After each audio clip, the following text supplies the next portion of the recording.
ये कहानी शुरू होती है हॉस्पिटल से, जहाँ काफी सारे बच्चों का जन्म हुआ है और उनमें से ही एक बच्ची मोना कवाई, जो कि बहुत ज्यादा खूबसूरत और क्यूट है। वो इतनी क्यूट है कि उसको देखते ही लड़का या लड़की हर किसी को उस पर क्रश आ जाता है और वो सबकी फेवरेट बन जाती है। खेलते समय भी कोई उसे परेशान करना नहीं चाहता और जानबूझ के उससे आउट हो जाता है और इस कारण से मोना को लगने लगता है कि वो क्वीन बी है और सभी उसके ऊपर फिदा हैं। और ऐसे ही वो बड़ी हुई है। स्कूल जाते वक्त भी जैसे ही वो रोड पर आती है, हर कोई उसे देखकर फिदा हो जाता है और खुश होने लगता है। ऐसा ही सेम स्कूल में जैसे ही वो एंटर करती है, सभी लोग उसको देखकर खुश हो जाते हैं और उसकी रिस्पेक्ट करते हैं। और ऐसा ही क्लास के अंदर जैसे ही वो आती है, सभी लोग उसे हाय कहते हैं और खुश हो जाते हैं उसको देखकर। लेकिन तब मोना एक कुराइवे नाम के लड़के को हाय बोलती है, लेकिन वो उसे ज्यादा भाव ही नहीं देता और मोना को समझ नहीं आता आखिर ये उसे अटेंशन क्यों नहीं देता। लौंडा तो सिग्मा निकला। मोना अब कुराइवा से बोलती है कि 2 हफ्ते से ज्यादा हो चुके हैं, लेकिन तुमने अब तक अपनी यूनिफॉर्म नहीं खरीदी। लेकिन हमारा सिग्मा मतलब कि कुराइवा बस उसे इग्नोर किया जा रहा होता है, जो देखकर बाकी सारे लड़कों की जलने लगती है। और यहाँ मोना हमेशा ही कुराइवा से बात करने की कोशिश करती है, लेकिन वो उसे हमेशा इग्नोर करता है। और तब कुराइवा बोलता है, प्लीज तुम मुझे अकेला छोड़ दो। और इससे मोना एकदम हैरान हो जाती है और वो सोचने लगती है, पता नहीं क्यों ये मुझे भाव ही नहीं देता, सब पे मेरा जादू चलता है सिवाय इसको छोड़कर। और इसके पास जब भी मैं होती हूँ मुझे क्वीन बी वाली फीलिंग ही नहीं आती। तब वो देखती है कि कुराइवा अपने फोन के अंदर कैट्स देख रहा होता है। तब मोना कैट्स की एक्टिंग कर दिखाती है, जो देखकर कुराइवा का तो नहीं लेकिन क्लास के सारे लड़के उस पर लट्टू हो जाते हैं। तब कुराइवा बोलता है, आखिर तुम ये क्या कर रही हो, और अपना मुंह उस तरफ कर लेता है। सिग्मा पूरा रीजन भाई। इससे मोना काफी ज्यादा एम्बैरेस फील करती है और बाकी सारे लड़कों को कुराइवा पर गुस्सा आ रहा होता है कि आखिर ये कैसे बोल सकता है ऐसा। इसके बाद ऐसे ही मोना कुराइवा से बात करने की कोशिश करती है। तब कुराइवा उसे बोल देता है, जब तुम्हें काम रहे या जरूरत पड़े तभी मुझसे बात किया करो, बेफालतू में नहीं। और ये सुनने के बाद मोना शौक के साथ सदमे में चली जाती है और ये चारों लड़के भी जो भी फ्रेम में दिख रहे हैं। अब मोना क्लास से भागती है और सोचती है कि बचपन से लेकर आज तक हर किसी को बस मुझ पर प्यार ही आया है, लेकिन सिर्फ उस पर मेरे चार्म का कोई असर नहीं होता। अब थोड़ी देर बाद मोना एक पोस्टर लगा रही होती है और कुराइवा को देखकर इस तरह से खड़ी होती है कि ताकि कुराइवा जाते हुए उसकी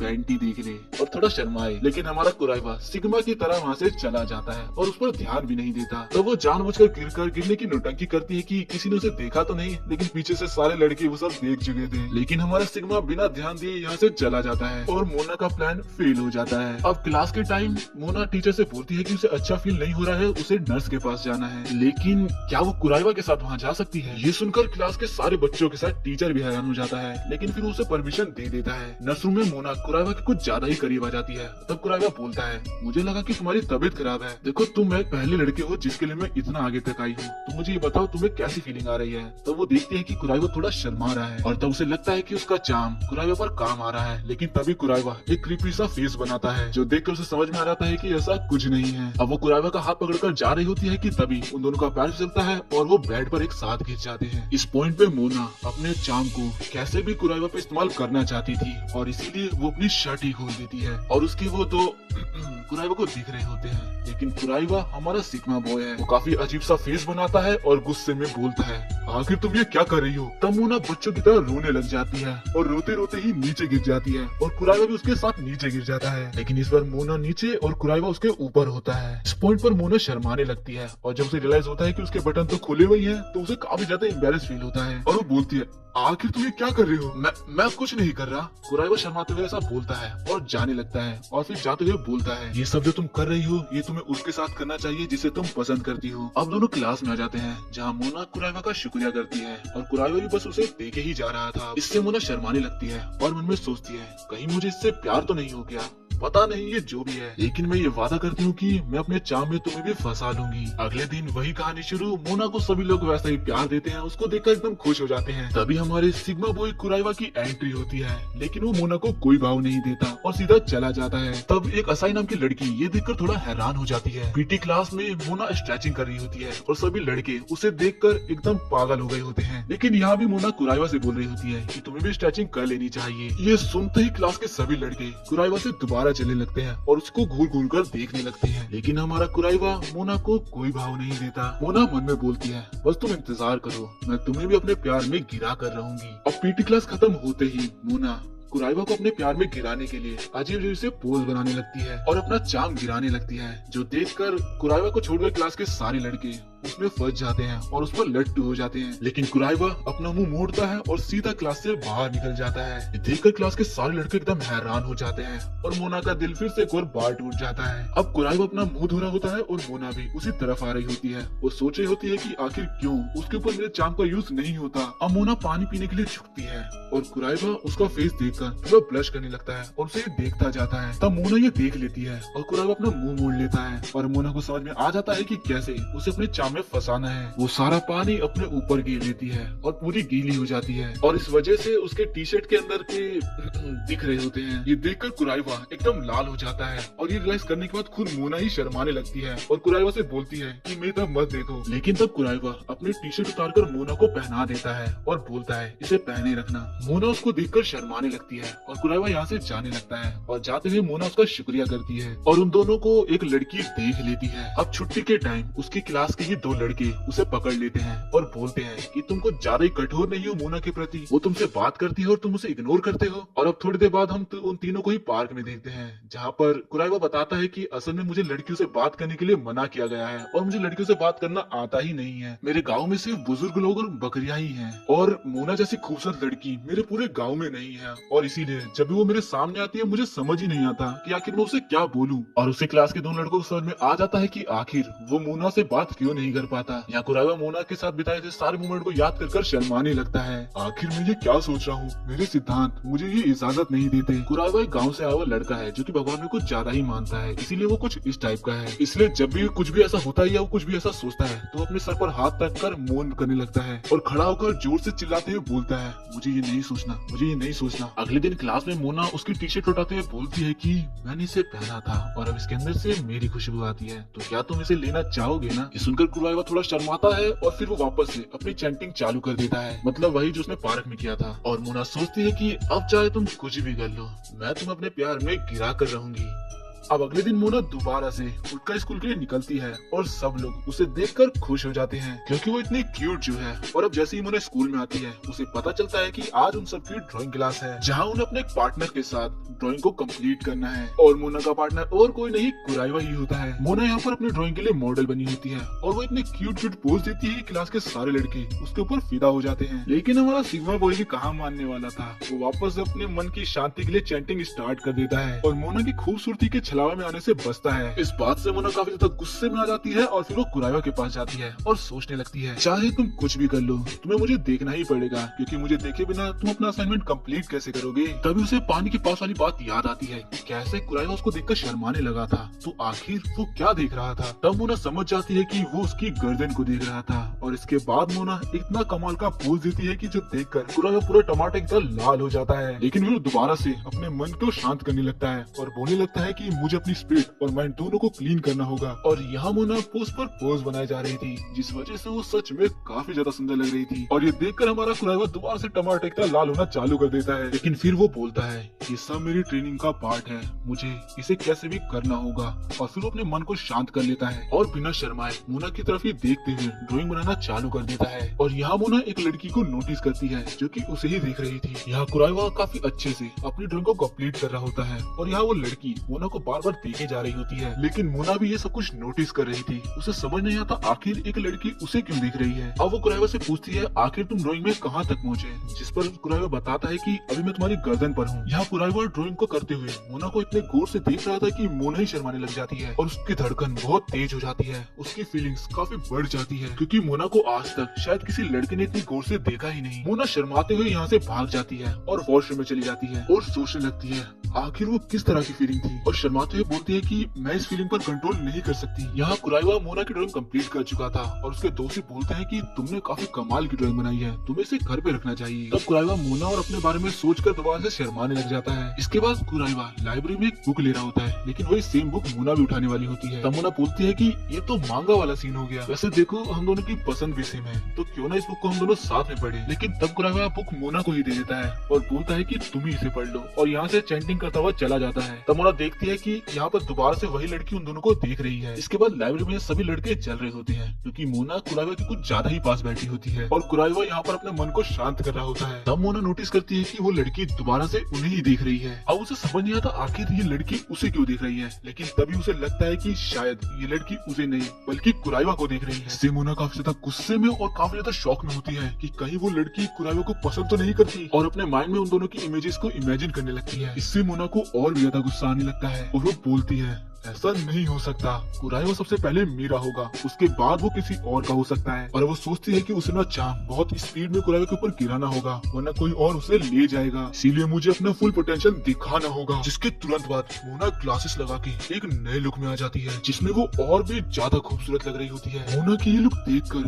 बाकी सारे बच्चों के साथ साथ कुराइवा भी टमाटर की तरह पूरा लाल हो जाता है, लेकिन वो फिर से अपने मन को शांत करने के लिए उसे इग्नोर करने की कोशिश करता है। तब मोना नीचे से अपना पैर कुराइवा के पैर पर मारती है, लेकिन तब कुराइवा बोलता है कि तुम्हें ये नहीं करना चाहिए। तब मोना काफी अलग अंदाज में कुराइवा से पूछती है अच्छा ऐसी बात है, अब मुझे तुम सबसे पहले ये बताओ कि मुझे देखकर तुम्हें किस तरह की फीलिंग्स या तुम्हें कैसा फील हो रहा है। लेकिन हमारा सिग्मा बॉय एक अजीब सा मुंह बनाते हुए खड़ा होता है और बोलता है तुम बहुत ज्यादा ही बेकार हो, तुम्हें किसी को भी ऐसे पैर नहीं मारना चाहिए, और ऐसा बोलकर वो यहाँ से चला जाता है। मोना काफी ज्यादा शौक में और गुस्से में होती है, लेकिन फिर वो देखती है कि वो लड़की दोबारा से उसे ही देखी जा रही है। इन सब की वजह से मोना का दिमाग पूरी तरह से खराब हो चुका था, इसीलिए अब से वो उस लड़की हारूनो को ही देखने लगती है। वो देखती है कि वो लड़की हारूनो गार्डन में फूलों को पानी दे रही है और ऐसा करने के लिए किसी ने उसे बोला भी नहीं है। हारूनो क्लास का ब्लैक बोर्ड भी साफ कर देती है और बेंचेस को भी सही से लगा देती है। और इसके बाद लोकर रूम में चेंजिंग के वक्त मोना हारूनो की बॉडी यानी उसका फिगर देखती है और काफी ज्यादा जेलसी फील करती है क्योंकि उसकी बॉडी उससे ज्यादा अच्छी थी। अब वो काफी ज्यादा परेशानी भागने लगती है, उसे लगता है कि ये तो कुराइवा को आसानी से पटा लेगी। अब मोना सोचती है कि उसे कुछ न कुछ तो करना ही होगा, और एक तो कुराइवा भी उसे बिल्कुल भाव नहीं देता। तभी उसके पास एक लड़का आता है और उसको बुक देता है जो उसने मंगाई थी, इसलिए मोना उसका शुक्रिया करती है। लड़के के जाते ही मोना को एक आइडिया आता है और वो सोचती है कि उसने कभी भी कुराइवा से प्यार से बात नहीं करी है, इसलिए उसे एक बार ये ट्राई करना होगा। अब हम कुराइवा को देखते हैं जो कि टेरेस पर आराम से बैठा होता है। तभी उसके हाथ में एक हैंकी आ जाता है उड़ते हुए, जो कि मोना का ही होता है। मोना बताती है कि ये उड़ते हुए तुम्हारे पास आ गया, और अब वो उसे थैंक्स बोलते हुए वो हैंकी को लेते वक्त सोचती है कि वो उसे यहाँ पर आई लव यू भी बोलेगी। अब वो बताती है कि ये हैंकी उसके लिए काफी इम्पोर्टेंट है। अब मोना उसे आई लव यू बोलने ही वाली होती है, लेकिन यहाँ काफी तेज हवा चलती है जिससे मोना का कपड़ा उड़ जाता है। नजारा देखकर कुराइवा शर्माने लगता है और बोलता है कि मैंने कुछ नहीं देखा। तो मोना यहाँ से बिना आई लव यू बोले ही भाग जाती है। नीचे आते तो सोचने लगती है आखिर मैं इतना शर्मा क्यों रही हूँ आई लव यू बोलने में। अब स्कूल में एक फेस्टिवल होता है और क्लास में पर्ची के द्वारा तय किया जाता है कि आखिर कौन क्या काम करेगा, और सब यही कर रहे होते हैं। मोना सोच रही होती है कि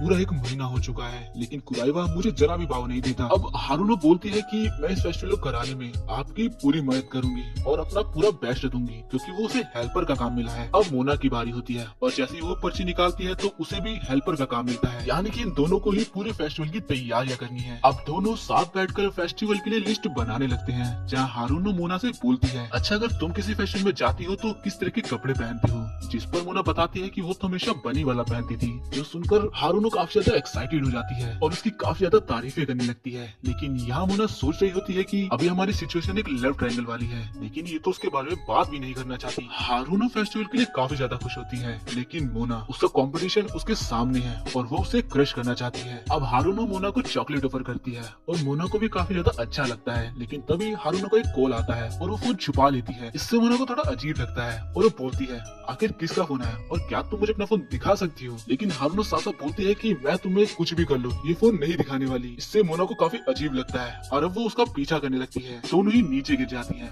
और जब मोना उसका फोन चेक करती है, हारूनो के फोन के अंदर मोना की ही काफी सारी फोटोज थी। तो हारूनो बताती है कि वो मोना को हमेशा देखती रहती है और वो उसे काफी पसंद करती है। तो हारूनो बोलती है कि मैं नहीं चाहती किसी को भी पता चले, मेरे फोन के अंदर तुम्हारी 300 से भी ज्यादा फोटोज हैं। जब मैंने तुम्हें पहली बार देखा तुम काफी ज्यादा क्यूट लग रही थी। अब मोना उससे माफी मांगने लगती है और अंदर से खुश होती है क्योंकि कुराइवा को लेकर उसकी टेंशन खत्म हो चुकी थी। तभी हारूनो बोलती है कि मुझे पता है कुराइवा तुम्हारा क्रश है, तुम उसे पसंद करती हो और जब भी वो तुम्हारे आसपास होता है तुम्हारी शाइन तुम्हारी चमक बिल्कुल बदल सी जाती है। अब से मैं भी तुम्हारी मदद करूंगी कुराइवा को तुम्हारे क्लोज लाने में, लेकिन अगर तुम मुझे अपना दोस्त बनाओगे तो ही। तब मोना इसके लिए मान जाती है। अब स्कूल में फेस्टिवल की तैयारी काफी जोरों शोर से चल रही होती है और इनकी क्लास इस बार किसी कैफे को खोलने वाली है, इसलिए सभी लोग अपनी अपनी प्लानिंग्स कर रहे होते हैं। यहाँ मोना भी सोच रही होती है कि उन्हें कितने चीजों की जरूरत पड़ने वाली है। तभी यहाँ हारूनो आती है जो कि बताती है कि कॉस्ट्यूम का इंतजाम हो चुका है। मोना बताती है कि उन दोनों के बीच में अब काफी ज्यादा बातें होने लगी हैं और अब वो दोनों काफी क्लोज भी आ चुकी हैं। अब तभी मोना की नजर कुराइवा पर जाती है जो कि फ्लावर को बनाने में काफी व्यस्त होता है। मोना को ऐसे देखकर हारूनो बोलती है, मैं आशा करती हूँ कि फेस्टिवल के दौरान तुम्हें कुराइवा के साथ ज्यादा टाइम स्पेंड करने का मौका मिले। फिर मोना उससे बोलती है कि तुम बार बार एक ही टॉपिक को लेकर मत बैठा करो। तब हारूनो यहाँ से चली जाती है और मोना बोलती है कि सच में ये काफी बड़ा सर दर्द है, ये बस हमेशा एक ही बात करती रहती है और पता नहीं हारूनो को ये क्यों लगता है कि कुराइवा के ऊपर मेरा क्रश है। कुराइवा को भी ऐसा फील हो रहा होता है कि कोई उसे देख रहा है। मोना और हारूनो दोनों कॉस्ट्यूम्स को देखने लगती है। मोना को सारी कॉस्ट्यूम्स काफी अच्छी लगती है, इस पर हारूनो बोलती है कि तुम्हें एक बार ट्राई भी कर लेना चाहिए और मोना बोलती है कि मैं उसी दिन ट्राई करके देख लूंगी। अब हारूनो मोना को किसी लव ब्रिज के बारे में बताने लगती है, लेकिन मोना को कुछ समझ नहीं आता। तब हारूनो विंडो ओपन कर उसको दिखाती है कि देखो, हर साल फेस्टिवल के दौरान जब भी कपल्स वहाँ पर हाथ पकड़ के एक साथ रहते हैं तो वो मोमेंट एक काफी ज्यादा रोमांटिक मोमेंट में बदल जाता है। मैं आशा करती हूँ कि तुम भी कुराइवा के साथ वहाँ पर जाओ। मोना शर्माकर उसे डांटने वाली होती है, तभी यहाँ एक लड़की आकर हारूनो को अपने साथ ले जाती है। अब मोना कॉस्ट्यूम्स को देखने लगती है और तब वो उसे बारी बारी एक एक कर ट्राई करने लगती है और हर कॉस्ट्यूम के साथ उसका कैरेक्टर भी बदल जा रहा था। अब वो एक बनी वाला कॉस्ट्यूम पहनती है जिसे देखकर वो खुद ही शर्माने लगती है और बोलती है कि इसके अंदर तो मेरा काफी ज्यादा बॉडी पार्ट दिख रहा है। अब वो उसे चेंज करने वाली होती है कि तभी यहाँ पर कुराइवा आ जाता है और वो मोना को ऐसे कपड़ों में देख लेता है और मोना उसे देखकर काफी ज्यादा शर्मा जाती है और घबराहट के कारण कुछ बोल ही नहीं पाती। कुराइवा के सारे ऊपर नीचे गिर जाते हैं और वो बोलता है, मुझे टीचर्स ने यहाँ पर ये पेपर रखने कहा था, लेकिन लगता है मैं गलत टाइम पर आ गया। तभी यहाँ पर उन्हें हारूनो की आवाज आने लगती है। इससे मोना घबरा जाती है कि अगर हारूनो ने हम दोनों को साथ में देखा तो वो क्या क्या सोचेगी और इसीलिए वो कुराइवा का हाथ पकड़कर छुप जाती है और तभी यहाँ हारूनो आ जाती है पर वो देखते हैं कि मोना तो यहाँ है ही नहीं। मोना और कुराइवा दोनों ही कपड़ों के पीछे छुपे हुए थे और दोनों एक दूसरे के काफी ज्यादा ही क्लोज थे। हारूनो जमीन पे गिरे पेपर्स को उठाने लगती है और यहाँ पर मोना कुराइवा कुछ ज्यादा ही क्लोज थी, उसे ये फील हो रहा था। कुराइवा खुद पे कंट्रोल करने के लिए चैंटिंग का यूज करता है और करने लगता है, लेकिन उसकी आवाज मोना के कान में आ रही थी। दोनों की पोजीशंस काफी ज्यादा अजीब थी और मोना को लगता है कि अब इससे ज्यादा वो और यहाँ नहीं रह सकती। तभी हारूनो को एक लड़की बुलाने आ जाती है और उसे ले जाती है और तब वो दोनों बाहर आते हैं। मोना एक राहत की सांस लेती है और फिर सोचती है, मैं उसके साथ इतनी देर तक अंदर थी, जब मेरी हालत ऐसी है तो वो तो पक्का शर्मा ही रहा होगा और ऐसा सोचकर वो पीछे मुड़कर देखती है पर पाती है कि वो तो काफी ज्यादा रिलैक्स है, जैसे कि कुछ हुआ ही नहीं। अब मोना खुद को शीशे में देखती है और उसे लगता है कि उसने हाथ पार कर दी है और अब उसे रिग्रेट होने लगता है और कुराइवा भी ये सारी बातें सुन लेता है। मोना काफी ज्यादा घबरा कर और शर्माते हुए बोलती है कि तुम ये सब कुछ भूल जाओ जो भी यहाँ पर हुआ। तब कुराइवा बोलता है, इस कपड़े में तुम सच में काफी क्यूट लग रही हो। ये सुनकर मोना बिल्कुल सुन्न पड़ जाती है और शर्माने लगती है। कुराइवा भी यहाँ से शर्माते हुए चले जाता है और तब मोना सोचती है और शर्माते हुए बोलती है, आखिर क्यों मैं उसकी तरफ इतनी अट्रैक्ट होती जा रही हूँ। यहाँ कुराइवा भी सोचता है कि मेरे दिल की धड़कन कितनी ज्यादा तेज हो गई और वो कितनी क्यूट लग रही थी, लेकिन फिर वो अपने मन को शांत करता हुआ यहाँ से चला जाता है। अगले दिन मोना क्लास में आते ही सोचती है कि शायद आज वो मेरे से प्यार से बात करेगा क्योंकि कल उसने मुझे क्यूट बोला था। तब सोचकर जैसे ही वो उसे गुड मॉर्निंग बोलती है तब कुराइवा काफी अजीब सा मुंह बनाते हुए उसे गुड मॉर्निंग बोलता है और मोना का चार्म एक बार और फेल हो जाता है। अब फाइनली फेस्टिवल वाला दिन आता है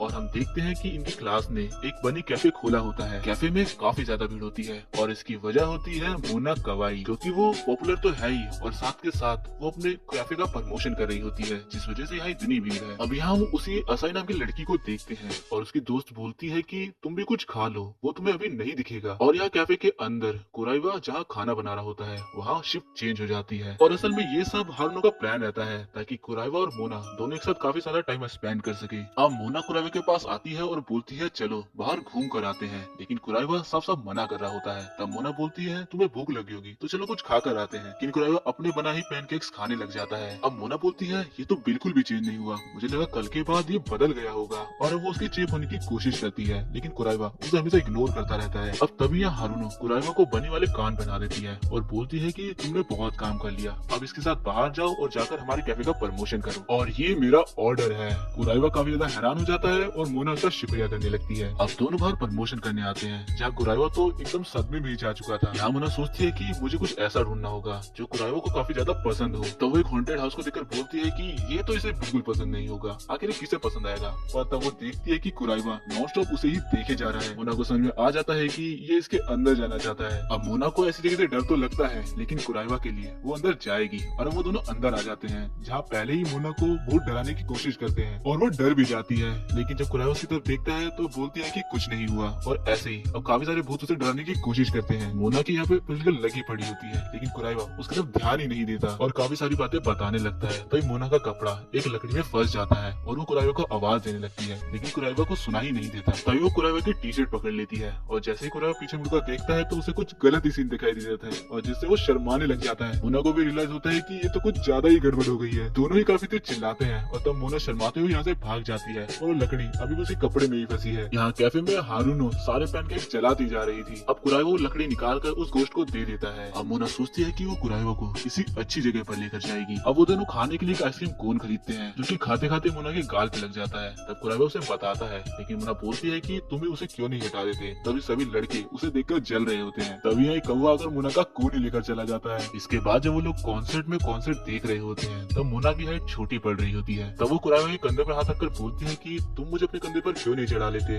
मुझे सही से दिख नहीं रहा। पर वो देखती है कि असल में कुराइवा होता ही नहीं है। इसके बाद वो लोग बलून्स को फुलाकर खेलने लगते हैं, लेकिन मोना का बलून टूट जाता है और कुराइवा अपने बलून से मजे से खेल रहा होता है और मोना का दिल एक बार और टूट जाता है। मोना पूरी तरह से हार चुकी थी क्योंकि उसका हर प्लान फेल होता जा रहा था। अब तभी वो बुक में देखने लगती है, तब वो देखते हैं कि 4 तो बज चुके हैं और 5 बजे फेस्टिवल खत्म हो जाएगा, लेकिन अभी तक वो कुराइवा करीब आ ही नहीं पाई। तभी वो दोनों उस ब्रिज पर काफी सारे कपल्स को देखते हैं और मोना काफी ज्यादा हैरान हो जाती है कि आखिर इतने सारे लोग। तब उसे हारूनो की बात याद आती है कि ये तो लवर्स ब्रिज है और वो इस मोमेंट में काफी ज्यादा अजीब सा फील कर रही होती है। यहाँ दूसरी तरफ कैफे में वो लोग सारे पैनकेक्स को जलाते जा रहे थे और इसीलिए वो सब काफी ज्यादा परेशान हो चुके थे। तब असाई यहाँ से जाने की बात करने लगती है और उसकी दोस्त बोलती है कि ये कितना बेकार है, आप यहाँ उससे मिलने आई और आप उससे मिल भी नहीं पाई।